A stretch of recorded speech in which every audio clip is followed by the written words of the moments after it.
헌법재판소는 오늘 오전 10시 6명의 재판관이 모이는 전원회의를 엽니다. 윤석열 대통령에 대한 탄핵 심판 사건의 처리 일정을 논의하기 위해서입니다. 법리 검토를 위해 헌법연구관들로 이루어진 전담팀도 구성합니다. 주심 재판관도 오늘 배정될 예정입니다. 이 같은 준비 절차가 끝나면 국회 측과 윤 대통령 측이 탄핵 소추의 정당성을 두고 다투는 변론이 열리게 됩니다. 박근혜 전 대통령의 경우 탄핵 소추안 가결 뒤 첫 변론이 열리기까지 25일이 걸린 것을 감안하면 윤 대통령의 첫 변론 기일은 이르면 내년 1월 초쯤이 될 것으로 보입니다. 헌법재판소는 최대한 신속하게 사건을 심리하겠다는 입장이어서 첫 변론 이후 주 두세 차례의 집중 심리가 진행될 것으로 보입니다.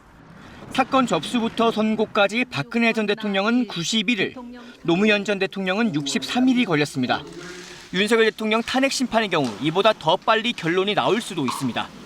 뇌물이나 무슨 부패 스캔들이거든요. 기록이 굉장히 많이 왔습니다. 이번 건은 그냥 생중계방송으로 계엄에 해당되는 행위를 했단 말이에요. 그러니까 그 사실관계는 명백하거든요.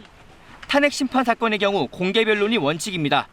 이미 수차례 담화를 통해 비상계엄의 정당성을 주장한 윤 대통령이 직접 변론에 나설 수도 있다는 관측이 나오고 있습니다.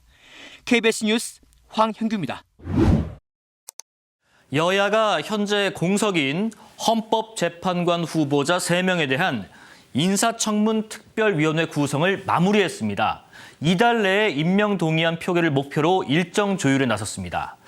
오는 21일과 23, 4일 그리고 23, 4일 이틀간 청문회를 여는 안을 검토 중인 것으로 알려졌습니다.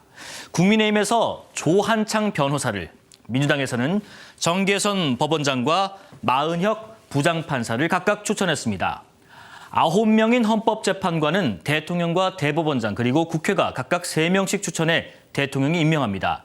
하지만 국회 추천목 이 3명에 대해 여야가 서로 2명을 추천하겠다고 싸우다가 인선이 미뤄지면서 6인 체제가 2달 가까이 이어진 겁니다. 현재 헌재 재판관의 면면을 보면 모두 판사 출신으로 전 정부와 또 현 정부에 걸쳐서 임명됐습니다. 진보 성향 2명에 중도 또는 보수 성향 4명으로 분류됩니다. 탄핵이 인용되려면 의결 정족수 규정에 따라서 지금 있는 6명 모두 찬성해야 하는데 9인 체제가 아닌 상황에서는 어떤 결론이 나와도 말이 나올 수 있습니다. 박근혜 전 대통령 심판 때는 헌재 소장이 심리 중에 임기 만료로 퇴임을 해서 8인 체제로 심리했는데 당시에 공정한 재판 권리가 침해됐다 이런 지적이 나오기도 했습니다. 자, 그렇다면 대통령이 임명하는 헌법재판관을 이 권한대행이 임명할 수 있을까요?